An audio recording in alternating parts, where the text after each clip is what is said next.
మరణము నన్నేమి చేయలేదు, పరిస్థితి నన్నేమి చేయగలదు. తీయండి పరిశుద్ధ లేఖన గ్రంథాల్లో నుండి అపోస్తులుడైనటువంటి పౌలు గారు రాసినటువంటి ఫిలిప్పీ పత్రిక. అపోస్తులుడైనటువంటి పౌలు గారు ఫిలిప్పీ అనేటువంటి ఊరిలో ఉన్నటువంటి సంఘానికి రాసినటువంటి పత్రిక 4వ అధ్యాయము 13వ వచనాన్ని మనం చదువుదాం. నన్ను బలపరుచువాని యందే నేను సమస్తమును చేయగలను. దేవునికి స్తోత్రం. ఈ మాట చాలా విలువైంది, చాలా బలమైంది కూడా. ఇంచుమించు క్రైస్తవ సహోదరులు, క్రైస్తవ అథ్లెట్స్ కానివ్వండి, క్రైస్తవ మిత్రులు ఎవరైనా విజయాన్ని సాధించిన తర్వాత వాళ్ళు బోర్డుల మీద, వారి సైన్ బోర్డుల మీద, వారి ఫ్లెక్స్ల మీద, వాళ్ళ స్టేటస్లో పెట్టేటువంటి మాట ఇది ఏంటంటే, ఇది నా సామర్థ్యం కాదు, నన్ను బలపరిచిన వాని యందే నేను ఈ పని చేయగలిగాను అని చెప్పడం. దేవునికి స్తోత్రం. అపోస్తులుడైనటువంటి పౌలు ఈ మాట మాట్లాడడానికి ముందు కొన్ని విషయాలు చెబుతాడు. ఆ విషయాలు మనం చదువుదాం. చూడండి 11వ వచనంలో, నాకు కొదువుగా ఉన్నందువలన నేను ఇలా చెప్పడం లేదు, నేను ఏ స్థితిలో ఉన్ననో ఆ స్థితిలో సంతృప్తి కలిగి ఉండ నేర్చుకుని ఉన్నాను. దీన స్థితిలో ఉండనెరుగుదును, సంపన్న స్థితిలో ఉండనెరుగుదును, ప్రతి విషయంలోనూ అన్ని కార్యములలోనూ కడుపు నిండి ఉండుటకును, ఆకలి కొని ఉండుటకును, సమృద్ధి కలిగి ఉండుటకును, లేమిలో ఉండుటకును నేర్చుకుని ఉన్నాను. ప్రతి సేవకుడు ఈ పాఠాల గుండా ప్రయాణం చేస్తాడు. ఈ పాఠాల గుండా ఏంటి ఈ పాఠాలు? నేను కొదువుగా ఉన్నాను కాబట్టి ఈ మాటలు చెప్పడం లేదు, ప్రస్తుతానికి డబ్బులు లేవు కాబట్టి ఈ మాటలు చెప్పడం లేదు, నాకు అన్ని విషయాల్లోనూ అనుభవం ఉంది. ఎన్ని విషయాల్లో సమృద్ధిగా ఉన్నలోనూ అనుభవం ఉంది, లేమిలో ఉండటం కూడా అనుభవం ఉంది. కడుపు నిండా తిన్న రోజులు ఉన్నాయి, ఆకలితో ఉన్న రోజులు ఉన్నాయి, మంచి బట్టలు కట్టుకున్న రోజులు ఉన్నాయి, వస్త్రహీనుడిగా ఉన్న రోజులు ఉన్నాయి. నేను శ్రేష్టమైన మంచి గౌరవాన్ని పొందిన రోజులు ఉన్నాయి, అవమానాన్ని పొందినటువంటి రోజులు ఉన్నాయి. దీన స్థితిలో ఉన్నాను, సంపన్న స్థితిలో కూడా ఉన్నాను. అన్ని స్థితులు నాకు తెలుసు. అపోస్తులుడు పౌలు చెబుతున్నాడు, అన్ని స్థితులు నాకు తెలుసు, అన్ని స్థితులలో నేను అనుభవాన్ని కలిగి ఉన్నాను. ఇది ప్రతి సేవకునికి ఉండేటువంటి మంచి అనుభవం. దేవునికి స్తోత్రం. మీకు మంచి ఉదాహరణ చెప్పి నేను ముందరకు వెళ్ళడానికి ప్రయత్నం చేస్తాను. నేను కూడా ప్రతి విషయంలో కూడా సంతృప్తి కలిగి ఉండటం నేర్చుకున్నాను. ఎందుకంటే నేను కూడా ఉన్నత స్థితిలో అనుభవించాను, దీన స్థితిని అనుభవించాను, కడుపు నిండా తిన్నాను, ఆకలితో ఉన్నాను. నేను తిన్నటువంటి దరిద్రమైన లేకపోతే భయంకరమైనటువంటి దీన స్థితిలో నేను తిన్న టిఫిన్ ఏంటంటే, అన్నంలో గింజు కూడా లేకుండా నీళ్ళు వేసుకుని గింజి లేకుండా అన్నం పిసుకుని తిన్న రోజులు ఉన్నాయి. అన్నంలో నీళ్లు మాత్రమే వేసుకుని తిన్న రోజులు ఉన్నాయి. సేవలోకి వచ్చిన తర్వాత కూడా. ప్రియమైన దేవుని బిడ్డలారా, నేను శ్రేష్టమైన భోజనం కూడా తిన్నాను.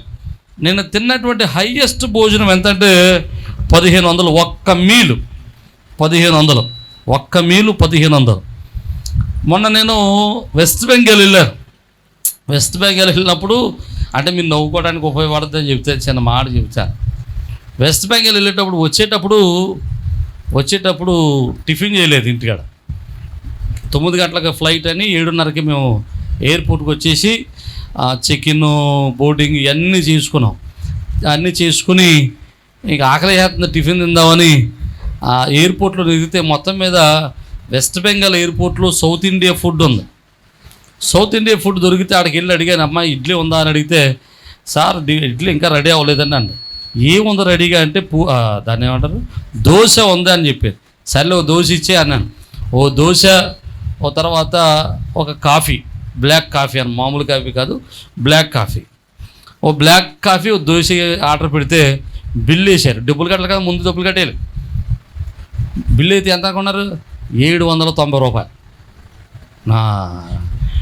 ఏంటి, ఓ దోశ ఓ కాఫీ 790 రూపాయలు. దేవునికి స్తోత్రం. నేను అంత హైయెస్ట్ టిఫిన్ అనమాట, నేను తిన్న హైయెస్ట్ టిఫిన్ నిజంగా. ఆ బిల్లు చూసే కడుపు నిండిపోయింది నాకు. దేవునికి స్తోత్రం కలుగునుగా. ప్రియమైన దేవుని బిడ్డారా, నేను సంపన్న స్థితిలో ఉన్నాను, అన్నీ తెలుసు నాకు కూడా. మీకు ఇంకో మాట కూడా చెప్తాను, నేను చిరిగిపోయిన బట్టలు వేసుకోవడం తెలుసు నాకు. నేను సేవా ప్రారంభంలో నాన్నగారితో ఉన్నప్పుడు, నేను సేవలోకి వచ్చినప్పుడు కూడా చిరిగిపోయిన బట్టలు వేసుకుని పండగకి వెళ్ళిన రోజులు ఉన్నాయి. 2010 సంవత్సరంలో క్రిస్మస్కి బెల్ట్ ఎట్టుకోవటానికి బెల్ట్ లేక ఆ ప్యాంట్ జారిపోతుంటే పురుకోస వేసుకుని కట్టుకున్నాను నేను ప్యాంట్ని. పురుకోస అనేది అక్షరాల పురుకోస వేసుకుని కట్టుకున్నాను. ప్యాంట్ సొక్క ఎలా వేసాను. పురుకోస ఎవరు కనబడుతుంది? నా మొహం ఎవరు కనబడదు కదా. స్టేజ్ ఎక్కి మంచి వాకింగ్ చెప్పాము, మాట్లాడాము. దగ్గరికి స్తోత్రం. మీకు విషయం చెప్పనా, 2008లో నేను సిరిగిపోయిన బట్టలు వేసుకుని తిరిగాను, సిరిగిపోయిన సొక్కాలు వేసుకుని తిరిగాను. నేను ధరించినటువంటి హైయెస్ట్ సొక్క ఎంతో తెలిసా ఇప్పుడు? నేను ఇప్పుడు నా ఇంట్లో ఉన్నటువంటి సొక్కాయలో హైయెస్ట్ ఖరీదైన సొక్క 8,000. ఒక్క సొక్క 8,000. దేవునికి స్తోత్రం. హల్లెలూయా. రైట్. నేను ఇంకా అంటే మీకు తెలియడం కోసం విషయం చెబుతున్నాను. నేను చెప్పులు వేసుకోవడానికి ఉండేది కాదు, చెప్పులు కూడా లేకుండా తిరిగాను చాలా కాదు. సరైన చెప్పులు ఉండేవి కాదు. కుట్టుకునేవాడిని అన్నమాట. ఫినిష్లు పెట్టుకునేవాడిని.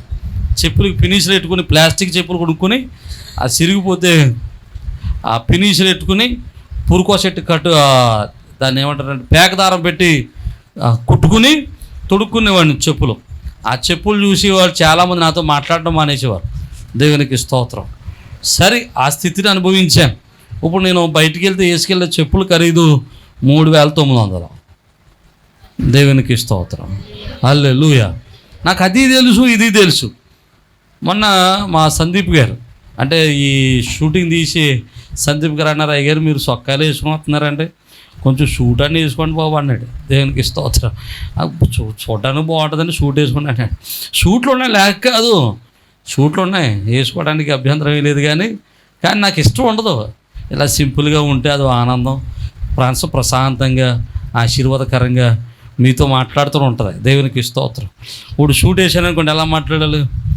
ప్రియులారా, ప్రభు మిమ్మల్ని దీవించునుగా అని మాట్లాడాలి. ఈ సొక్క వేసుకుని అనుకో, శుభ్రంగా మీతో కలిసి మాట్లాడుతున్నట్టుగా చాలా ప్రశాంతంగా ఉంటుంది. దేవునికి స్తోత్రం. నేనంటున్నాను, ఎందుకు ఈ మాటలు చెబుతున్నానంటే, ప్రతి స్థితిలో కూడా సంతృప్తిగా ఉండటం మేము నేర్చుకున్నాం. దీన స్థితిలో అయినా, సంపన్న స్థితిలో అయినా, ఆకలితో ఉన్నప్పుడైనా, సమృద్ధిగా ఉన్నప్పుడైనా, మేము కలిమిలో ఉన్నా, లేమిలో ఉన్నా, ఏ స్థితిలో ఉన్నా అది దేవుని సామర్థ్యము, అది దేవుడు ఇచ్చినది, అది దేవుని కృప అని గ్రహించి ఆ స్థితిలో సంతృప్తిగా ఉండడానికి మేము ఇష్టపడుతూ ఉన్నాం. దేవునికి స్తోత్రం. నేను అందుకు ఈ మాటలు చెప్తున్నాను. మేము అనుభవించేటువంటి ఈ స్థితి కానివ్వండి, మేము అనుభవించేటువంటి ఈ సామర్థ్యం కానివ్వండి, ఇది మా వలన కాదు, ఇది దేవుని కృప వలన మాత్రమే సాధ్యమైంది. అందుకని అపోస్తలుడైన పౌలు కొరింథీ సంఘానికి రాస్తూ 2వ పత్రికలో 3వ అధ్యాయము 4-5 వచనాల్లో చక్కగా మాట్లాడతాడు. క్రీస్తు ద్వారా దేవుని ఎడల మాకిట్టి నమ్మకం గలదని మా వలన ఏవేదైనా అయినట్లుగా ఆలోచించుటకు మా ఎంతటి మేమే సమర్థులము కాదు, మా సామర్థ్యము ఎలాగమ్మా? దేవుని వలన కలిగి ఉన్నది. దేవునికి స్తోత్రం.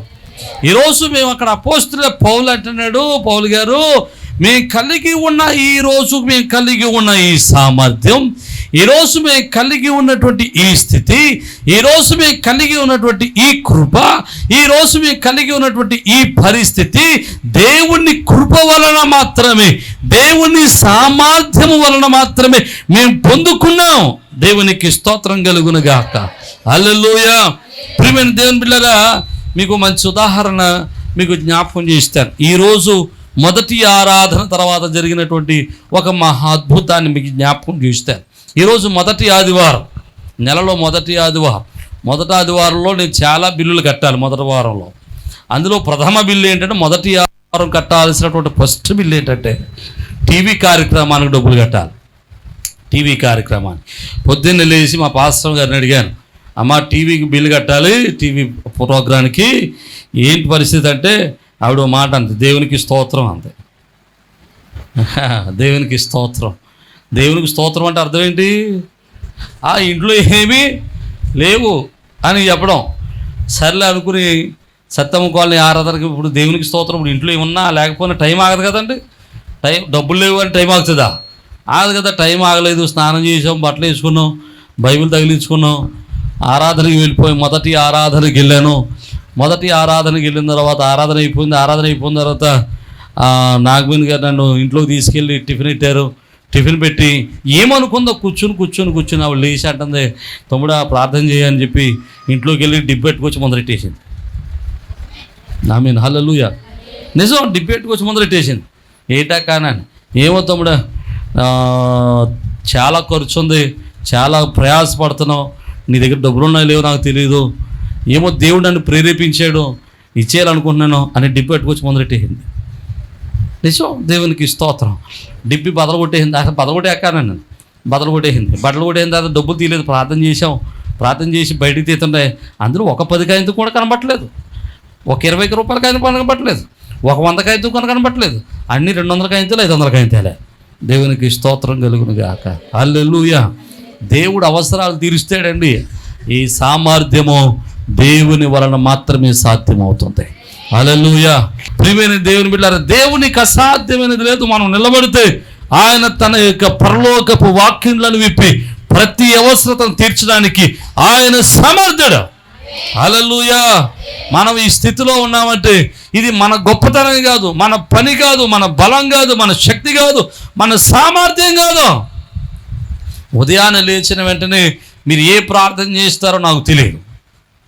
ఉదయాన్నే లేచిన వెంటనే ప్రార్థన చేస్తారో లేదో నాకు తెలియదు. స్తోత్రం.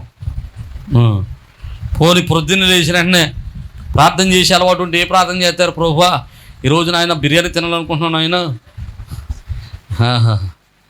ఏ ప్రార్థన చేస్తారు? ఏమోలే, ఏదోటి చేస్తారు. దేవుడు మొత్తం మీద ఏదోటి ప్రార్థన చేస్తారు. నేనైతే ఏం ప్రార్థన చేస్తానంటే పొస్తుండగా చెప్పే మాట ఏంటంటే, ప్రభువా నా శక్తి వలన కాదు, నా జ్ఞానం వలన కాదు, నా తెలివి వలన కాదు, నా ఆరోగ్యం వలన కాదు, నేను తీసుకునే మందు వలన కాదు, నేను కలిగి ఉన్నటువంటి ఈ స్థితిని బట్టి కాదు, కేవలం నీ కృపను బట్టే ఈరోజు నేను బ్రతికి ఉన్నాను. హల్లెలూయా. నా జీవితాన్ని మరో దినానికి పొడిగించినందుకు నీకు స్తోత్రం అని చెప్తారు. దేవునికి స్తోత్రం కలుగును గాక. హల్లెలూయా. మనకంటే ధనవంతులు, మనకంటే భాగ్యవంతులు, మనకంటే ఆరోగ్యం కలిగిన వారు ఈ దినాన్ని చూడలేకపోయారు. దేవుడు మనల్ని అయితే చక్కగా జ్ఞాపకం చేసుకుని మరో దినానికి మన జీవితాల్ని పొడిగించాడు. నమ్మిన వారు దేవునికి స్తోత్రం చెప్పండి. పొడిగించిన జీవితాన్ని బట్టి ప్రభువుకి స్తుతి చెల్లించే మనసు మనం కలిగి ఉండాలి. భోజనం చేసేటప్పుడు మీరేం ప్రార్థన చేస్తారు? ప్రభు అన్నాన్ని దీవించిన నేను ప్రార్థన చేస్తారా? కదా. ఏమో కొంతమంది నా ఇంకా అదురోహం చూస్తున్నారు. ఎలాగంటే అసలు భోజనం చేయడం ప్రార్థన చేసుకోవాలా అన్నట్టు చూస్తున్నారు. భోజనం చేసేటప్పుడు మీరు ఏం ప్రార్థన చేస్తారు నాకు తెలియదు, కానీ నేనైతే ఈ ప్రార్థన చేస్తాను. ప్రభువా ఈ దినపు ఆహారాన్ని కలిగి ఉన్నామంటే కేవలం నీ కృప మాత్రమే. 4-5 సార్లు అంటే నాకు ఖచ్చితంగా హృదయంలో నుంచి వస్తుంది ఆ పాట. నీ కృప వల్లనే, నీ కృప వల్లనే, నీ కృపే ఈ దినాన్ని ఆహారాన్ని కలిగి ఉన్నావు నాయన అని మాట చెప్పి ప్రభుని స్తుతించి, రెండవ మాట ఏం చెప్తారంటే, ప్రభు ఎవరి ద్వారా మేము కలిగి ఉండడానికి, ఎవరి ద్వారా ఈ ఆహారాన్ని కలిగి ఉండడానికి మీరు కృప చూపించారో వారి కుటుంబాలను సమృద్ధిగా దీవించు అని ప్రార్థన చేస్తాం. దేవునికి స్తోత్రం. అంటే మేము ఈరోజు ఆహారాన్ని కలిగి ఉన్నామంటే అది మా సామర్థ్యత కాదు, దేవుడు సంఘాన్ని ప్రేమించి, సంఘాన్ని దీవించి, సంఘాన్ని ప్రోత్సహించి, సంఘము ద్వారా మమ్మల్ని ఏం చేస్తున్నాడో పోషిస్తూ ఉన్నాడు. నమ్మిన వారు దేవునికి స్తోత్రం. మేము పోషింపబడుతున్నామంటే అది మా సామర్థ్యత కాదు, మా శక్తి కాదు, మా పని కాదు, మా జ్ఞానం కాదు. అది కేవలం దేవుని కృపలో మీరు చేస్తున్నటువంటి సహాయం మాత్రమే. హల్లెలూయా. మీరే సారెపెత్త ఇంట్లో ఊర్లో ఉన్నటువంటి ఆ ముసలి వృద్ధురాలు వంటి వారు, ఆ ఇంటి వంటి వారు, సారెపెత్త ఇంటి వంటి వారు, మీరే కాకులు లాంటి వాళ్ళు. దేవునికి స్తోత్రం. మీరే కాకులు. మాంసం పెడితే కాకులు, రొట్టెడితే అంతే. దేవునికి స్తోత్రం కలిగిన గాక. హల్లెలూయా. ప్రియమైన దేవుని బిడ్డలారా, మీ వలన మేము ఈ స్థితిని కలిగి ఉన్న అందుకోసమే రెండవ ప్రార్థన ఏం చేస్తాను, ప్రభువా, ఎవరి హస్తమైతే ఇందులో ఉందో, ఎవరి చేతులైతే ఇందులో ఉన్నాయో, ఈ ఆహారం ఎవరి ద్వారా అయితే నేను కలిగి ఉన్నామో వారి కుటుంబాన్ని సమృద్ధిగా దీవించు, వారి బిడ్డలను దీవించు అని ప్రార్థన చేస్తాం. నమ్మిన వారు దేవునికి స్తోత్రం చెబుదాం. హల్లెలూయా. అదే కాదు, మేము బట్టలు వేసుకున్నప్పుడు, మేము జోలు తొడిగినప్పుడు, మేము బండి మీద వెళ్ళినప్పుడు, మేము ఎక్కడున్నా, ఏ స్థితిలో ఉన్నా, ఏ పరిస్థితిలో ఉన్నా చేసే ప్రార్థన ఏంటో తెలుసా? అయ్యా, మేము ఈ స్థితిలో ఉండడానికి మీరు ఎవరి ద్వారా అయితే మమ్మల్ని ప్రేరేపించారో, మమ్మల్ని దీవించారో, ఎవరినైతే ప్రేరేపించారో, ఎవరి ద్వారా అయితే ఈ స్థితిలో ఉండడానికి మీరు సహకరించారో, అయ్యా వారి కుటుంబాలను దీవించమని ప్రార్థన చేస్తాం. నమ్మిన వారు దేవునికి స్తోత్రం చెబుతాం. హల్లెలూయా. ఎవరు ఎంత ఇస్తే అంత ఆశీర్వాదం తిరిగి వారి కుటుంబాల్లోనికి దేవుడు అనుగ్రహిస్తాడు. నమ్మిన వారు దేవునికి స్తోత్రం చెబుదాం. ప్రియమైన దేవుని బిడ్డలు, జాగ్రత్తగా చూస్తే అపోస్తలుడు పౌలు అంటాడు, మాకు ఈ కలిగి ఉన్నటువంటి ఈ సామర్థ్యం మాది కాదు, ఈ బలము మాది కాదు, ఈ శక్తి మాది కాదు, ఈ సామర్థ్యం అంతా కృప మాత్రమే, దేవుని వలన మాత్రమే సాధ్యమయ్యింది. చాలామంది అనుకుంటారు, మేము ఇల్లు కట్టానంటే నా గొప్పతనం, నేను బ్రతికి ఉన్నానంటే నా గొప్పతనం, నేను జీవిస్తున్నాను గొప్పతనం, లేకపోతే నేను ఈ మంచి బట్టలు కట్టుకున్నానంటే అది నా గొప్పతనం, కష్టార్జితం, నా పని, నా తెలివితేటలో, నా జ్ఞానం వల్లే నేను ఇల్లు కట్టాను, నా జ్ఞానం వల్లే ఈ బండి కొన్నాను, నా జ్ఞానం వల్లే నా పిల్లల్ని ఉన్నత స్థితిలో పెట్టాను, నా జ్ఞానం వల్లే పిల్లలు చదివించగలుగుతున్నాను, నా జ్ఞానం వల్లే ఇది చేయగలుగుతున్నాను, నా జ్ఞానం వల్లే అది చేయగలుగుతున్నానని చాలామంది విర్రవీగుతూ ఉంటారు. బైబిల్ వాక్యంలో ఒకసారి మనం చూస్తే ద్వితీయోపదేశకాండంలో మనం చూడండి. ద్వితీయోపదేశకాండంలో 8వ అధ్యాయంలో 17వ వచనం అంటాడు, అయితే మీరు మా సామర్థ్యము, మా బాహుబలం ఇంత భాగ్యం మాకు కలుగజేసినని అనుకుందురేమో. 20వ వచనం, నీ ఎదుట నుండకుండా యెహోవా నశింపజేయుచున్న జనులు వినకపోయినట్టు మీ దేవుడని యెహోవా మీట మీరు వినకపోయిన మీరును వారి వలె నశించెదరు. జాగ్రత్త, వాక్యం చెప్తుంది, మీరు కలిగి ఉన్న ఇదేది కూడా మీ వలన కలిగింది కాదు, మీ జ్ఞానం వలన కలిగింది కాదు, మీ తెలివితేటల వలన కలిగింది కాదు, మీ యొక్క శక్తి వలన కలిగింది కాదు. మీరు కలిగి ఉన్న సమస్తమును కూడా మీకు ఆయన సామర్థ్యం ఇవ్వడం వల్లనే మీరు సంపాదించుకోగలిగారు.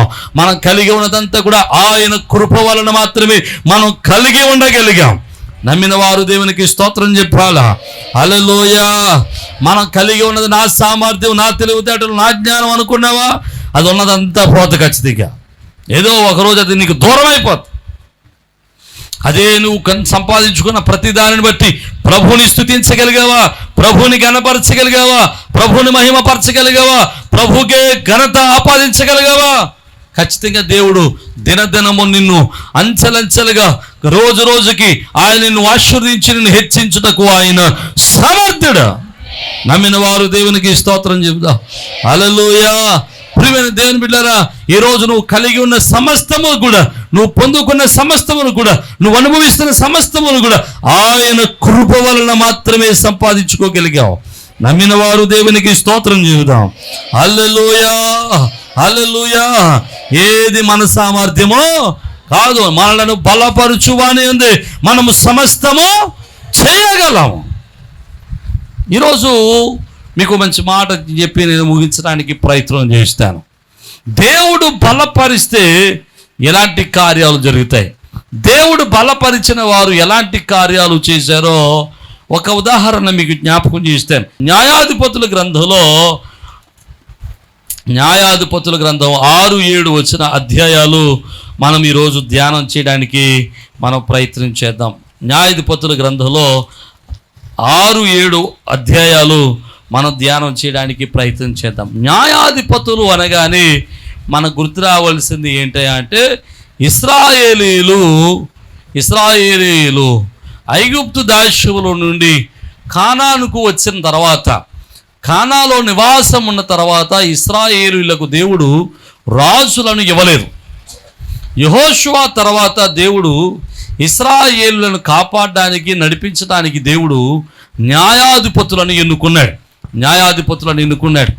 ఎలాగునంటే చూడండి, మీరు న్యాయాధిపతుల గ్రంథం ఇంటికి వెళ్ళిన తర్వాత చదవడానికి ప్రయత్నం చేయండి. ఇశ్రాయేలీలు యెహోషువ కాలంలో దేవుని యందు భయభక్తులు కలిగి బాగానే బ్రతికారు. యెహోషువ చనిపోయిన తర్వాత 2వ అధ్యాయం 7వ వచనం, యెహోషువ దినములన్నిటిను యెహోషువ తరువాత ఇంకా బ్రతికిన వారై యెహోవా ఇశ్రాయేలు కొరకు చేసిన కార్యములన్నిటి చూచిన పెద్దల దినములన్నిటిను ప్రజలు యెహోవాను సేవించుచు వచ్చిరి. దేవునికి స్తోత్రం. 10వ వచనం, ఆ తరము వారందరూ తమ పితరుల యొద్దకు చేర్చబడిరి. వారి తర్వాత యెహోవానైనను ఆయన ఇశ్రాయేలు కొరకు చేసిన కార్యములైనను ఎరుగని తరం ఒకటి పుట్టగా ఇశ్రాయేలు యెహోవా కన్నుల ఎదుట కీడు చేసి ఐగుప్తు దేశంలో నుండి వారిని రప్పించిన తమ పితరుల దేవుడని యెహోవాను విసర్జించి బయలు దేవతలను పూజించిరి. దేవునికి స్తోత్రం. యెహోవా వాటికి నమస్కరించి యెహోవాకు కోపం పుట్టించిరి అని రాశాడు. యెహోషువ ఉన్నంతకాలం పోగొన్నారు. కానీ యెహోషువ చచ్చిపోయిన తర్వాత తరం వారు ఏం చేశారు? దేవుణ్ణి ఆరాధించడం మానేసి బయలుదేవతలను ఆరాధించడం మొదలెట్టారు. మీకు విషయం చెప్తాను చూడండి. తర్వాత ఒక న్యాయాధిపతిని దేవుడు ఎప్పుడైతే వీరు ఇశ్రాయేలీయులు బయలుదేవతకు ఆరాధన చేయడం మొదలెట్టారో దేవుడు వీళ్ళని ఏం చేశారంటే శత్రు చేతులకు అప్పగించేవాడు.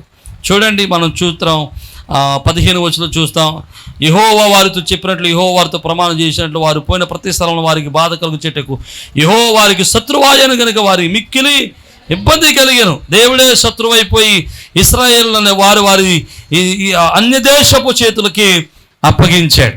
అలాగ అప్పగించిన తర్వాత కొంతకాలం తర్వాత వీళ్ళు ఏం చేసేవారంటే, ప్రభువా మా తప్పు గమనించండి, మమ్మల్ని క్షమించు నాయనా అని ప్రార్థన చేసేవారు. దేవుడు మరలా ఏం చేసేవారంటే ఒక న్యాయాధిపతిని లేపేవారు.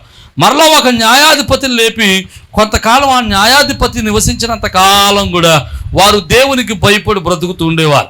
మరలా ఆ న్యాయాధిపతి చనిపోయిన తర్వాత, ఆ అధికారి చనిపోయిన తర్వాత మరలా తప్పు చేసేవారు, మరలా పాపం చేసేవారు.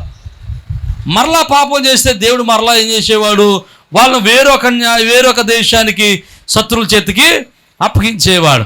అలాగా మరలా అప్పగింపబడిన తర్వాత మరలా వాళ్ళు వీళ్ళని ఇబ్బంది పెట్టినప్పుడు, మరలా పాపం చేసినప్పుడు మరలా ప్రార్థన చేసి ప్రభువా మా పాపాలు క్షమించు రాయనని ప్రార్థన చేస్తే మరలా మరొక న్యాయపతిని లేపి మరలా వారిని విడిపించేవాడు. మరలా కొంతకాలం సమాధానంతో ఉండేవారు.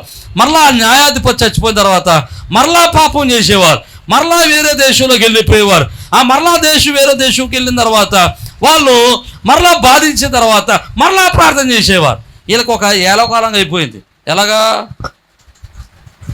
పాపం చేయడం, బాధపడడం, ప్రార్థన చేయడం, తప్పించుకోవటం, మరలా కొంతకాలం పోగొట్టడం, మరలా కొంతకాలం తర్వాత మరలా పాపం చేయటం. బాధలు వచ్చినప్పుడు ప్రార్థన చేయటం, దేవుడు విడిపించడం, మరలా పాపం చేయటం, మళ్ళీ బాధలు వచ్చినప్పుడు ప్రార్థన చేయటం, మళ్ళీ దేవుడు విడిపించడం. ఇది ఎలా కాలంగా అయిపోయింది.